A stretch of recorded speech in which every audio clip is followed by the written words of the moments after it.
5 عورتوں کو نیند نہیں آتی۔ حضرت محمد صلی اللہ علیہ وسلم نے فرمایا، ان 5 عورتوں کو رات کو نیند نہیں آتی۔ وہ 5 لوگ یہ ہیں: نمبر 1، بسم اللہ الرحمن الرحیم۔ موجودہ دور میں عیش و عشرت کے بے شمار ظاہری اسباب مہیا ہونے کے باوجود معاشرے کا ہر دوسرا فرد بے چینی اور بے سکونی کی شکایت کرتا نظر آتا ہے۔ مال و دولت کی فراوانی کے باوجود کئی لوگ سکون کی تلاش میں در در بھٹکتے نظر آتے ہیں۔ زندگی پرسکون نہ ہونے کی وجہ سے طبیعت غصے، چڑچڑے پن اور ذہنی دباؤ جیسے امراض کا شکار ہو جاتی ہے۔ اس کے نتیجے میں بعض اوقات ذہن میں مختلف خیالات گردش کرنے لگتے ہیں اور بات خودکشی تک جا پہنچتی ہے۔ یہ بات تو بلا شبہ مسلم ہے کہ مال و دولت، شہرت سے سکون جیسی عظیم نعمتوں حاصل کرنا ناممکن ہے۔ بڑے بڑے بنگلے، ایئر کنڈیشن کمرے، دیگر ذرائع آرام کے ذریعے سکون و چین حاصل کرنا ہو جانا باعث قیاس ہے۔ مہنگی دوائیاں لینے کے باوجود پوری رات کروٹیں بدلتے گزر جاتی ہے۔ یہ تو اللہ تعالیٰ کی طرف سے عطا کی ہوئی ایک عظیم نعمت ہے جسے دنیاوی ذرائع سے حاصل کرنا ناممکن ہے۔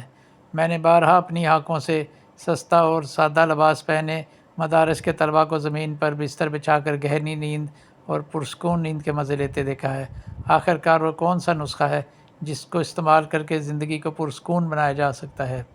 وہ کون سا راستہ ہے جس پر چل کر زندگی میں سکون و طمانینت کی بہار لائی جا سکتی ہے؟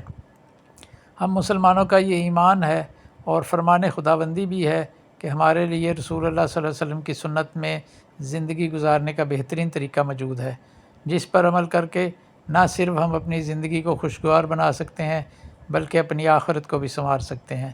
دراصل دلوں کے چین سکون کا راز اللہ تعالیٰ کے ذکر میں پنہاں ہے۔ ارشاد خداوندی ہے کہ خوب سن لو، اللہ کی یاد ہی دلوں کا چین ملتا ہے۔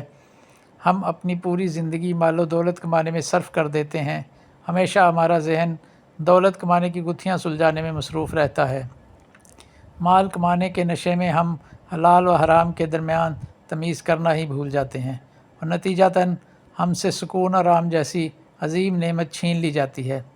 اللہ تعالیٰ کا ارشاد ہے کہ جو شخص میری نصیحت سے منہ موڑے گا اس کے لیے معیشت تنگ ہوگی۔ مفسرین کرام نے اس آیت کی مختلف تفاسیر بیان کی ہیں۔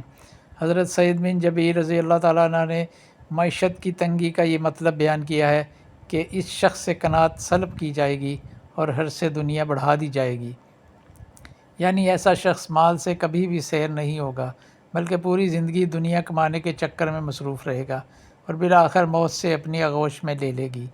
دنیا میں کئی ایسے دولت مند اور شہرت یافتہ شخصیات کی مثالیں موجود ہیں جنہوں نے زندگی سے تنگ آ کر مجبوراً خودکشی کا راستہ اختیار کیا۔ لہٰذا معلوم ہوا کہ مال و دولت کا حصول زندگی میں سکون و طمانینت پیدا نہیں کر سکتا۔ اس دنیا میں موجود اگر کوئی شخص چاہتا ہے کہ اسے ہمیشہ خوشی ہی نصیب ہو، مصیبت و تکلیف اس کے گھر کا دروازہ بھی نہ کھٹکھٹائیں، تو ایسا ہونا ناممکن ہے۔ زندگی خوشی اور غم کے نشیب و فراز سے عبارت ہے۔ تکلیف اور خوشی کا آپس میں چولی دامن کا ساتھ ہے۔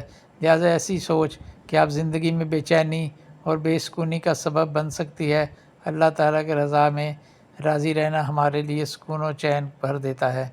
ایک مسلمان کو چھوٹی چھوٹی سی تکلیف کا بھی اجر ملتا ہے، بشرط یہ کہ وہ صبر کا دامن ہاتھ تھامے رکھے۔ اگر خوش رہنا ہے تو اللہ تعالیٰ کا شکر ادا کرے اور اگر کوئی تکلیف پہنچتی ہے تو معاملہ اللہ تعالیٰ کے سپرد کر کے اس پر صبر کرے۔ دونوں صورتوں میں وہ رضائے الہی کا مستحق ٹھہرے گا۔ اس کے نامہ اعمال میں نیکیوں کا اضافہ ہوتا رہے گا۔ حدیث شریف میں آتا ہے کہ رسول اللہ صلی اللہ علیہ وسلم نے فرمایا کہ جس شخص کو یہ 4 چیزیں عطا کی گئی ہیں وہ دنیا اور آخرت کی تمام بھلائیاں پائے گا: شکر کرنے والا، ذکر کرنے والی زبان، مصائب پر صبر کرنے والا بدن اور نیک و صالح عورت۔ معلوم ہوا کہ صبر و شکر نہ صرف آخرت کے لیے ذخیرہ ہیں بلکہ دنیا اور آخرت کی عظیم نعمتوں میں سے ایک ہیں۔ صبر انسان کو مصائب اور تکالیف سے مقابلہ کرنے کا حوصلہ فراہم کرتا ہے اور شکر ہمیں کئی خطرناک گناہوں سے بچاتا ہے۔ ہمارے کئی سادہ مسلمان موقع ملتے ہی قدرت سے عطا کرتی ہوئی نعمتوں کی ناقدری شروع کر دیتے ہیں، حالانکہ ہم صرف اپنے وجود پر ہی نظر کریں تو بے شمار ایسی نعمتیں ملیں گی جن کے بدلے میں پوری زندگی سجدے میں گزار دیں تو بھی ان کا حق ادا نہیں ہو سکتا۔ اس کے ساتھ ساتھ بے صبری اور ناشکری کی وجہ سے ہمارا جسم ذہنی دباؤ کا شکار ہو جاتا ہے، نتیجہ ہماری زندگی سے سکون اور چین ختم ہو جاتا ہے۔ اس لیے ہمیں چاہیے کہ شریعت کی تعلیمات کو اپناتے ہوئے اپنے ذہن سے بے صبری، ناشکری، لالچ، حسد، کینہ وغیرہ بیماریاں نکال پھینکیں اور صبر، شکر، ایثار، خلوص اور پیار جیسی نعمتوں سے اپنے ذہن کو تر و تازہ رکھیں۔ دنیا کا کوئی بھی شخص یہ دعویٰ نہیں کر سکتا کہ خوشگوار اور پرسکون زندگی گزار رہا ہے یا اسے کسی ایسی کوئی شکایت نہیں ہے۔ امیر ہو یا غریب، سب زندگی کے چیلنجوں کا سامنا کرتے ہیں اور انہیں مختلف قسم کی مشکلات اور پریشانیاں لاحق ہوتی ہیں۔ جب ہم اپنے آپ سے ہی بیزار اور شکوہ کنار رہتے ہوں تو یہ کیسے ممکن ہے کہ دوسروں کی کچھ عادات اور بعض رویوں سے ہمیں کوئی شکایت نہ ہو؟ حقیقت یہ ہے کہ زندگی کو راحت افزا اور پرسکون بنانے کے لیے ہمیں جتن کرنا پڑتے ہیں، اور ہماری کئی مشکلات اور پریشانیاں ایسی ہوتی ہیں جو وقت گزرنے کے ساتھ ساتھ بھی کم نہیں ہوتیں، بلکہ ہم ان سے نبٹنے کا طریقہ سیکھ لیتے ہیں اور اپنے آپ کو یہ سب برداشت کرنے کے قابل بنا لیتے ہیں۔ ہماری تکالیف، مصائب اور دوسروں سے شکایت سے مختلف نوعیت کی ہو سکتی ہیں۔ ہماری بعض صورتوں میں یہ ہمیں مسلسل اضطراب اور بے چینی کیفیت میں مبتلا کر سکتی ہے۔ اس حوالے سے چند تدابیر اختیار کر کے ہم اپنی زندگی کو قدر پرسکون اور خوشگوار بنا سکتے ہیں۔ جیسے جیسے ہماری عمر بڑھتی ہے، ہمارے خیالات اور نظریات پختہ ہونے لگتے ہیں، ہم اپنی باتوں پر ڈٹ جاتے ہیں اور بہت کم کسی دوسرے کی سنتے ہیں۔ اکثر یہ ہوتا ہے کہ ہم دوسروں کو تو تبدیل ہوتا دیکھنا چاہتے ہیں، لیکن خود اپنی سوچ اور رائے کو بدلنے پر آمادہ نہیں ہوتے۔ ہم دوسروں کو اپنے خیالات کے زیر اثر اپنی مرضی کا تابع دیکھنا چاہتے ہیں۔ اس رویے سے ہمارے وقار میں کمی آتی ہے۔ زندگی بدلتی رہتی ہے، حالات کبھی ایک جیسے نہیں رہتے۔ اس لیے ضروری ہے کہ ہم وقت کے ساتھ ساتھ نئی چیزیں اور نئی مہارتیں سیکھیں اور ساتھ ہی اپنے رویوں میں لچک پیدا کریں۔ ہم ہمیشہ یہ سمجھتے ہیں کہ ہمیں سب کچھ معلوم ہے اور لوگوں کو ہماری قابلیت کا لازمی علم ہونا چاہیے، جبکہ ایسا نہیں ہوتا، کیونکہ علم اور عبادت سے مختلف نوعیت کی ہوتی ہیں اور ہمیں اس حقیقت کو قبول کرنا چاہیے۔ ہمیں دوسروں کے علم اور ان کے تجربات سے فائدہ اٹھانا چاہیے۔ ایسا صرف اسی صورت میں ہو سکتا ہے جب ہم اچھے سامع ہوں، لوگوں کی باتوں کو توجہ سے سنیں۔ ہم بہت سی باتیں محض جواب دینے کے لیے سنتے ہیں، ان کو سمجھنے کے لیے نہیں سنتے۔